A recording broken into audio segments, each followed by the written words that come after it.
What's up? It's your boy Karceno here. Welcome to Onecraknews. Let's get into it. We're going to talk about certain things that other people don't talk about.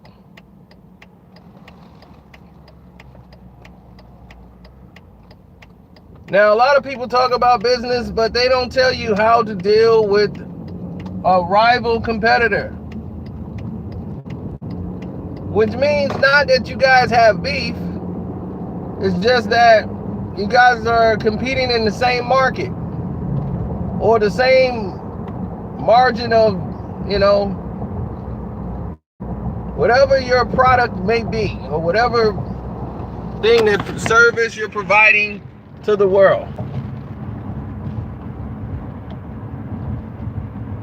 Oh, nobody sleeps today. I'm hitting them all up like pop, pop, pop, pop, back to back videos. You getting it everywhere. Screen fade. Onecraknews. Karceno for life. Everybody get it.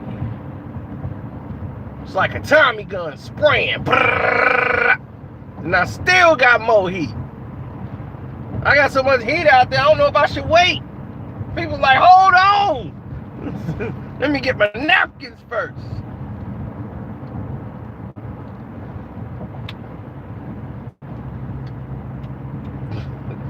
Dude, you think I'm worrying about a guy whose name is Choke?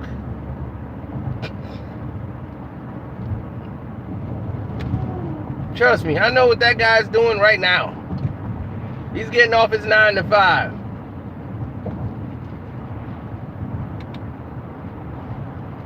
Have you noticed you ain't seen his face so much? I know what he's doing. And more, and more success to him. I ain't worried about him. Now, he's not my competition at all. Now, let's talk about rival competitors.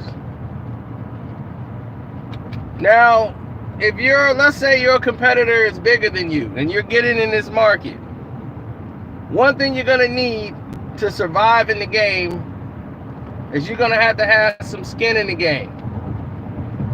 You're gonna have to have banking. Somebody's gonna have to bank you. Okay?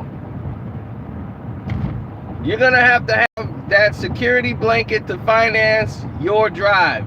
So whatever you're doing has got to be tight, because you're gonna be in a situation where they can try to bleed you out. If the other side is so much bigger than you, they can just bleed you out. So if you have financial backing, it really makes you more secure to go head up and compete business-wise with another company. So now that you're stable there, another thing you need to know is you need to have some sort of niche. You need to have something that says something about you stand out over your competitors.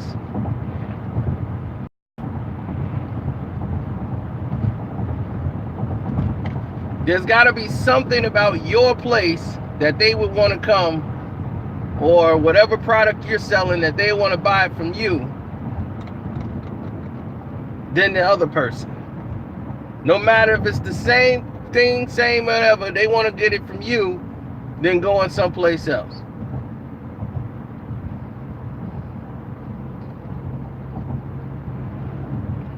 Third, gotta be good. You gotta be the best. You have to be the best at what you do. That's key. Because if you're not the best, you're the rest. If you don't stand out, you just like everybody else. So you're just hoping people come there and check you out, hoping people do stuff for you.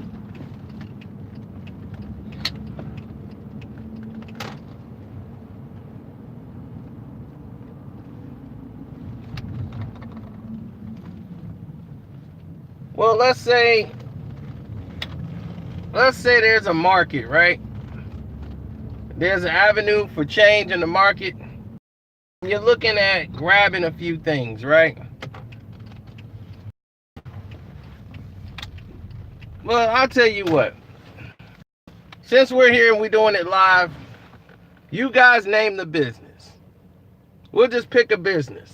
You guys go ahead and I'll give you prime example on how this thing should work.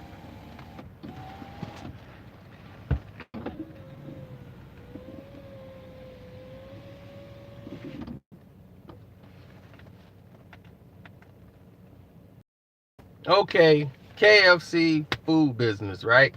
Okay, restaurant or what have you. All right, you're a restaurant and you're going against a restaurant across the street. They're your competitors. Y'all have the same menus, y'all sell the same foods, right? Now, first thing you need to know, they're a bigger restaurant than you. And you guys, and you want to get in competition, you don't get in competition with someone's bigger than you if you don't have the backing. If you don't have the financial backing to be able to sustain any type of run that the company might do, like a whole wholesale thing that would bankrupt you, don't do it. So first, you got to have the banking. So if you got the banking, say you financially stable, they can't really do anything to hurt you financially. So it's just business versus business. Now is the next step. You got to have that niche that they don't have. So you got to see how they're running their business and say, okay, I got to do these things different because these things work. So you got to know people.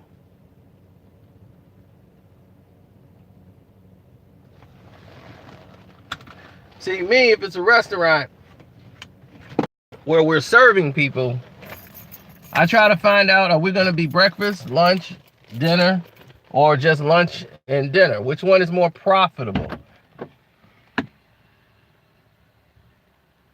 Are we going to have more people in the morning? Are we going to have more people in the afternoons? More people in the at the end of it?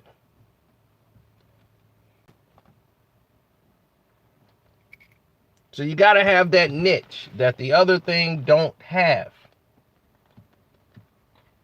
Because normally if you're new coming into it and you're going in competition with the giants, people know about them. They don't know about you. That's a good thing because now they can't really form an opinion on you yet. And some people get tired of going to the same old place. But if you have a good enough niche and a good enough rapport, you know the people, you have people that engage and talk to the people, that could work for you. Me, if we were serving at a restaurant, I would always make sure that we're not making enough food where people get to take it home.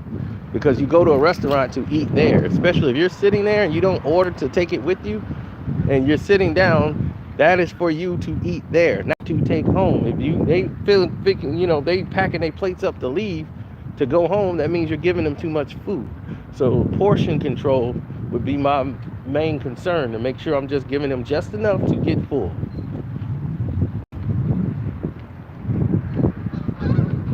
They're like, some people love restaurants and they give them a lot of food. Yeah, but the restaurant ain't gonna love it when they close the doors on them because they didn't spend so much money throwing it out the door. They giving away 2 plates of food for the price of 1.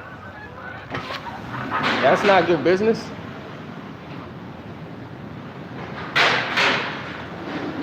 Next, after you find your niche, now you have to be good. You have to be great. You have to be the best. Meaning food needs to be on time. People need to be properly dressed. I don't need you looking like you just fell out of bed coming into work. I don't need you smelling like Dro serving the customers. We have to be the best. It's perfection here. When you come here, you're going to know, okay, this is a place of business. We're going to be the best. People get comfortable because they've been doing something for a long time. They get comfortable and they slack. And then your business slacks. So imagine me, for instance, my YouTube channel. If I just sat around and just did truth behind videos all day, pretty soon that get kind of boring, don't you think? If I just sat around and just did those all day, that'll get rather boring. And then people be like, man, this again. You know, it would get ridiculous and redundant and repetitive. And then you'll get tired. And next thing you know, somebody else is talking about something else. You be, oh, okay. Yeah, I want to hear what he's saying. Then they leave you and go to somewhere else.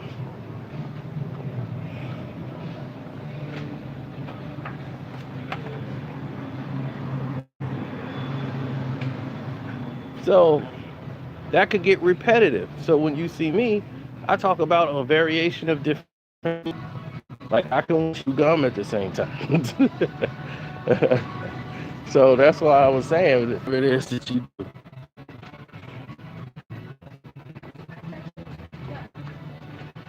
So yeah, you seen one guy who keeps making I got my jaw broke by Jay-Z videos all day, and they broke my jaw. I got robbed. I didn't get paid. They owe me money. They broke my jaw. They broke my jaw. I got robbed. They broke my jaw. I got robbed. How many times you gonna make that video?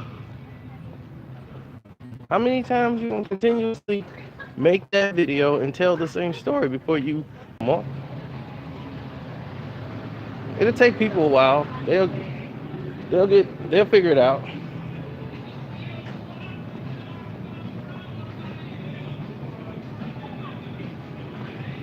So while they're figuring it out, they'll realize, like, man, yeah, they got to change the story or something here. You know, this is getting repetitive. You know, we keep coming back to I got my jaw broke and they owe me money. You know, it's like, my goodness. And then they get mad because they keep telling the same thing, and some people keep pointing it out. Why are you getting mad for? It's the truth. So it's just, I don't know. I don't know what to tell you. It's just goofy. But that's a prime example of what we're talking about when it comes to business. You always want to make sure you're the one that's standing out and you're the one that's doing best at everything that you do.